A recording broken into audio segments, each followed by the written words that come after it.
به نام خدای خوب و مهربان. سلام بچه های گل. یکی بود یکی نبود. یه فیل بزرگ که دمبو اسمش بود یک روز صبح از خواب بیدار شد و برای پیدا کردن دوست به گشت و گذار به جنگل رفت. او به میمونی رسید و از او پرسید: میمون، دوست من میشی؟ میمون جواب داد: تو خیلی بزرگی و نمیتونی مثل من روی درخت‌ها تاب بخوری، پس نمیتونی دوست من بشی.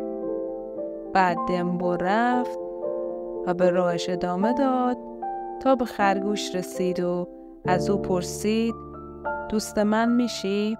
خرگوش گفت: تو خیلی بزرگی که بتونی وارد لونم بشی، تو نمیتونی دوست من بشی. بعد دمبو به دنبال دوست به راهش ادامه داد. دمبو به قورباغه‌ای که کنار برکه وایساده بود رسید و از او پرسید: دوست من میشی؟ قورباغه گفت: تو خیلی بزرگ و سنگینی و نمیتونی مثل من بپری، پس تو نمیتونی دوست من بشی.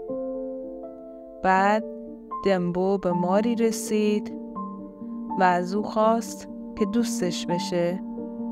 بازم مار گفت که تو خیلی بزرگی و نمیتونی دوست من بشی. روز بعد همه حیوونا تو جنگل در حال فرار بودن.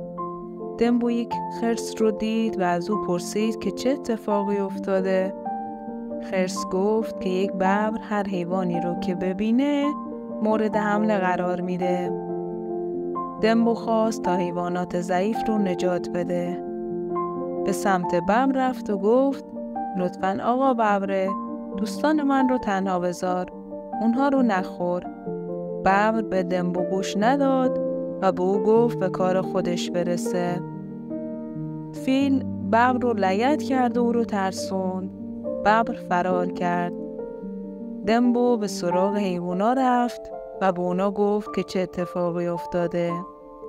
وقتی حیوونا شنیدن که فیل چگونه جان اونا رو نجات داده، همه با هم گفتن: اندازه تو دقیقاً مناسب است که دوست ما بشی.